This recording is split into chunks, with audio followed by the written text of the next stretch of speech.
Estamos de volta com o primeiro bloco do programa Visão Política pela FGF-TV, canal Universitário 14 da NET e Rede Pública de Televisão Cearense.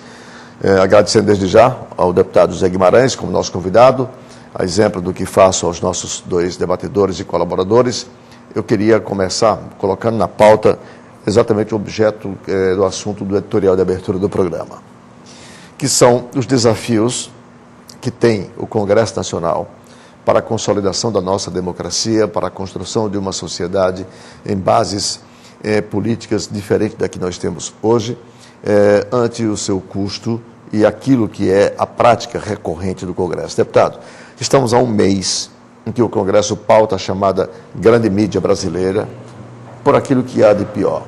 Os pecados veniais, que são os pecadilhos políticos, que eu chamo, e também os pecados mortais, que são aqueles que fogem completamente o que a gente entende como ética na política, que são os grandes escândalos. Enquanto isso, em conversa com o deputado Ciro Gomes, 20 mil processos, 20 mil projetos de leis dormitam lá nas gavetas da Câmara dos Deputados, somente da Câmara.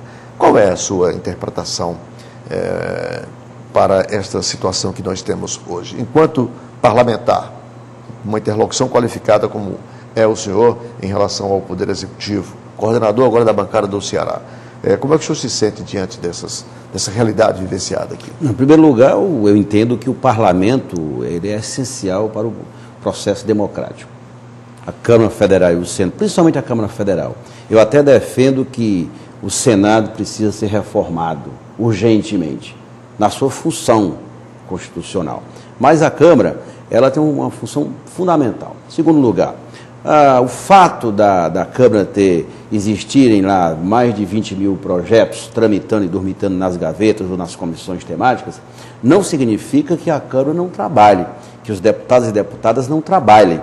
Eu tenho 2 anos e alguns meses... E nem estou aqui dizendo isso. Perfeitamente, mas às vezes alguns de seus membros terminam transmitindo esse processo, transmitindo essa opinião para a sociedade. A Câmara trabalha muito. Eu, por exemplo, não tenho tempo, eu trabalho 24 horas porque tenho minha missão a desempenhar como deputado federal, tratando dos temas nacionais e tratando dos temas aqui do estado do Ceará. Qual é o problema central, no meu entendimento, que precisa urgentemente ser superado? É que a Câmara, o Congresso, vai para o varejo, não constrói uma agenda de temas importantes para o país e termina se voltando para aquelas questões que muitas vezes caminham para a judicialização da política. Acontece uma denúncia contra um deputado, aí pronto, para casa. A Câmara passa um mês sem debater temas importantes, porque ela é pautada não por uma agenda construída coletivamente, mas é pautada pela mídia. Há quantos meses o Senado Federal não está envolvido nessas questões todas? Acontece um problema com o senador? Claro, tem que ser investigado, tem que ser pautado, mas a agenda não pode se pautar. O Congresso tem que debater os temas. Qual é o debate que o Congresso Nacional fez sobre a crise internacional? E por que não o faz? Porque as lideranças políticas, os partidos e as bancadas, elas se diminuem frente aos desafios postos na conjuntura. Eu acho que essa é a questão central. A Câmara precisa, eu tenho dito, lá nos debates, inclusive na minha bancada, a Câmara precisa construir uma agenda naqueles temas que são recorrentes, que precisam ser discutidos e votados. Porque também, nesses 20 mil projetos, tem tanto penduricalho que não vale a pena... Tem os votos de congratulações. Aquilo. Acho que isso aí não é pauta positiva. A pauta positiva, no meu entendimento, é a discussão da reforma política. Aliás, a propósito disso, só para dar uma ideia para o assinante, na semana que passou, a imprensa deu destaque, inclusive, um dos projetos no Senado, de autoria do senador Arthur Vigílio, do PSDB do Amazonas, pedindo um voto de tristeza, veja bem, um voto de tristeza, é este o título, e solidariedade à tribo Yanomami pela morte daquelas 17 crianças índias há um ano. Não que não mereça solidariedade, claro, a e nenhuma investigação, tem que ter investigação. É só para dizer que nos milhares de projetos tem esse tipo de projeto também. Professor Rui. O deputado colocou bem, o Congresso tem se enredado na discussão de temas menores. O Congresso quase que vira uma delegacia de polícia. a instituição da Comissão Parlamentar de Inquérito tem sido usada abusivamente. Talvez porque há uma desconfiança das instituições. A investigação de denúncias contra parlamentares, que poderia ser feito tranquilamente numa comissão, ela ganha corpo porque a sociedade quer acompanhar, porque a sociedade não confia no que é feito discretamente no recesso das comissões.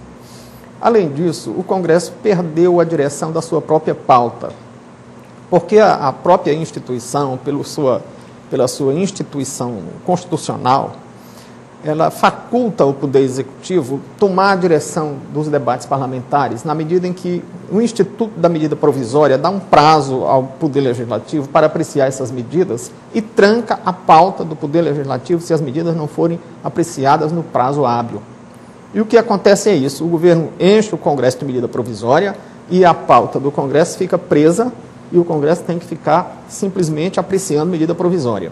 Aí é um defeito da nossa legislação. E também porque tem faltado a presidência da mesa, que é sempre constituída sob a influência do Executivo, que, aliás, não acontece só na presidência do Congresso Nacional, acontece nos poderes legislativos de todos os entes federativos. E a mesa não tem tido a energia suficiente para dizer que determinada medida provisória pode até ser necessária, mas não é urgente. Pode até ser relevante, mas não é urgente. Porque a medida provisória tem previsão constitucional naquilo que for relevante e urgente. E tem medida provisória que, evidentemente, não é urgente. Além disso, ainda que o Congresso Nacional não estivesse tão assoberbado com medidas provisórias, o Executivo tem a prerrogativa de definir o que é urgente. O Executivo pode mandar uma mensagem já dizendo que ela é de natureza de urgência urgentíssima, o que faz com que ela corte a fila dos projetos de lei dos parlamentares, que ficam assim aguardando que os projetos do Executivo sejam julgados. Se bem que o Poder Executivo manda com essa recomendação, indicação de urgência urgentíssima, mas cabe ao Congresso aceitar ou não essa indicação. O Congresso nem sempre aceita. Voltamos só concluindo, voltamos à história da medida provisória, que a mesa do Congresso não tem tido força para dizer isso não é urgente.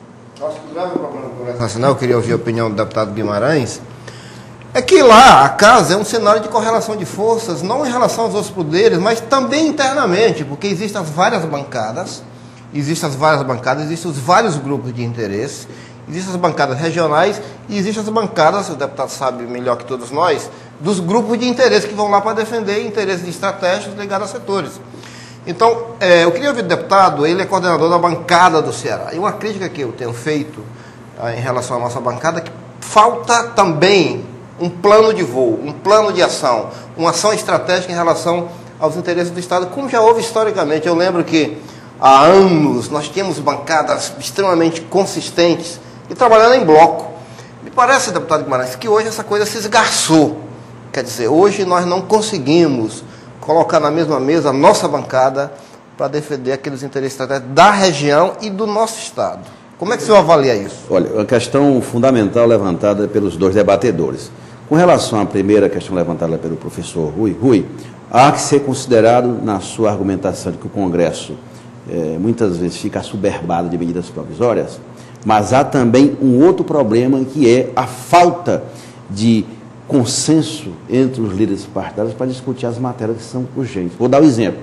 O fato de ter a medida provisória trancando a pauta 352, que eu sou o relator, vamos votar amanhã, até a 459... A 352 e a 459 versam sobre o que isso? Teria de memória? A 352, que eu sou relator, versa sobre a alteração da lei que criou o Fundo Soberano, que exatamente faz a dotação orçamentária do superávit primário de 2008, vai para o Fundo Soberano, aqueles 14,2 bilhões, e o segundo aspecto da MP altera o processo de licenciamento para restauração e a adaptação das estradas federais que estão sobre a concessão. Portanto, tem temas que independem da medida provisória. Vou dar um exemplo: reforma política.